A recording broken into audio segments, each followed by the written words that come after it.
Radio Voz 95.5.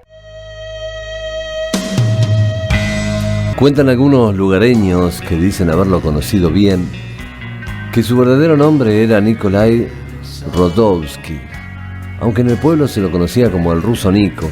Alto, rubio, espaldas anchas y una mezcla de ruso y español en su dificultosa forma de hablar.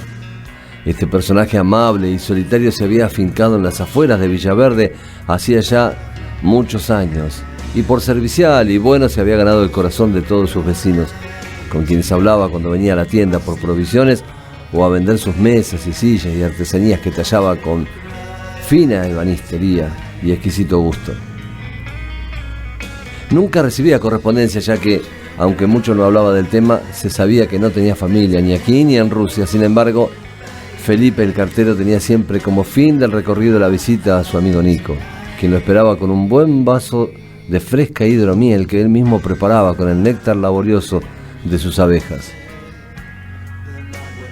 Ese mediodía que Felipe llegó llamándolo a viva voz y no lo vio salir a su encuentro, pensó que tal vez había bajado al pueblo y no se habían cruzado, y ya a punto de marcharse pudo ver la pava tiznada de Nico sobre el brasero, crujiendo de recalentada y sin agua.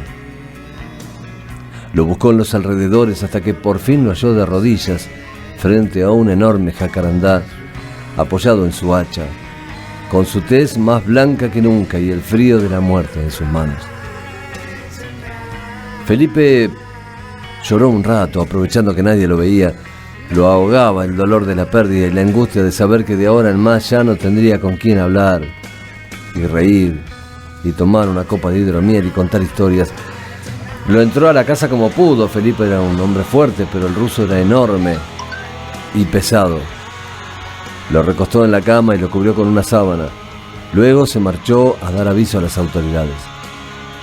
El delegado cubría la presencia del gobierno. El único abogado del pueblo era como un juez para certificar lo actuado, y el oficial de policía que estaba de guardia procedería a llevar adelante las investigaciones del caso.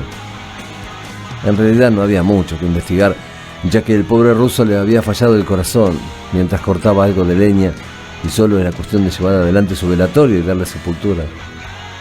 Ese último punto fue el que desató una discusión entre las autoridades y Felipe.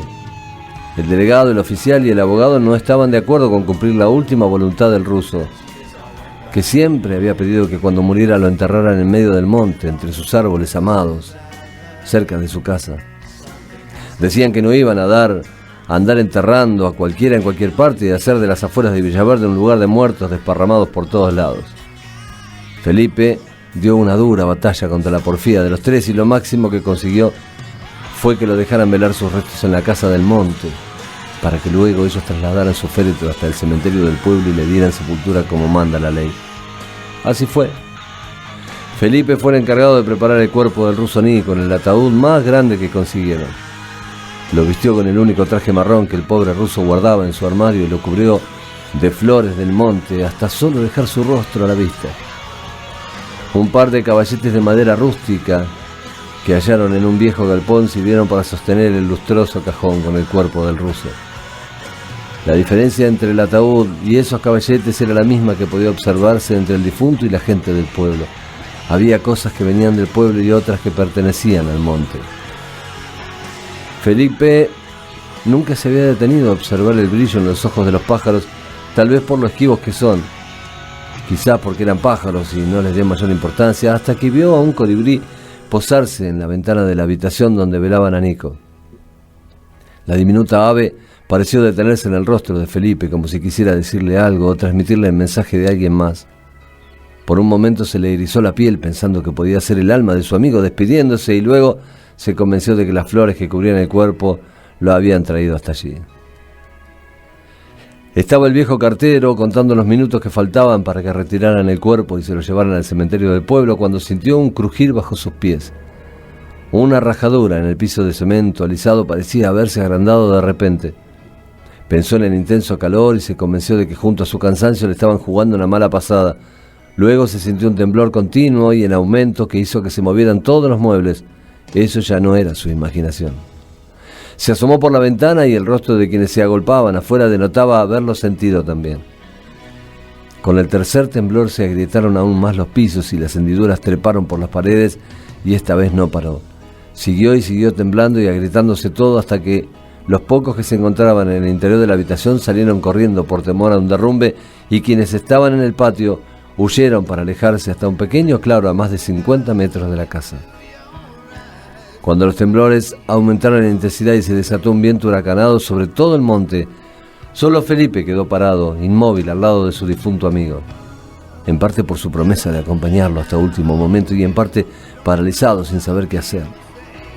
De repente, de entre las grietas de las paredes y del piso se asomaron brotes como de una enredadera, pero enormes, de un color verde casi transparente y con movimientos tan rápidos y precisos que parecían un animal, un extraño animal que brotaba en hojas nuevas por todas partes y empezó a cubrirlo todo.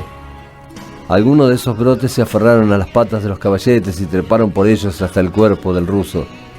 Cuando llegaron al rostro descubierto entre las flores del monte, se detuvieron en él y Felipe aseguraría por el resto de sus días que lo acariciaron con la ternura que solo una madre le prodiga a un hijo.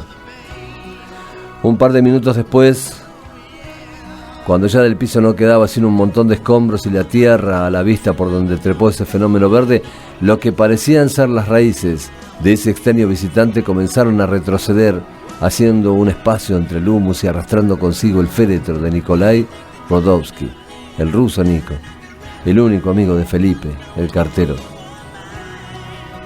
Cuando al otro día Felipe fue citado al despacho del oficial a prestar declaración de lo ocurrido durante el velatorio, solo se limitó a decir que un terremoto se tragó todo, que él salvó su vida de casualidad y que el lugar era peligroso. Con el tiempo no quedó rastro en el bosque de la casa del ruso Nico. La gente del pueblo se fue olvidando de a poco. Solo Felipe siguió visitando el lugar, donde vio crecer hasta hacerse un enorme jacarandá a unos pequeños brotes que aparecieron aquel día del terremoto. Muchos años después, el viejo cartero, ya jubilado, dicen que se internó en el monte porque, según dijo mientras se alejaba, un colibrí se detuvo en su ventana a pedirle que lo hiciera.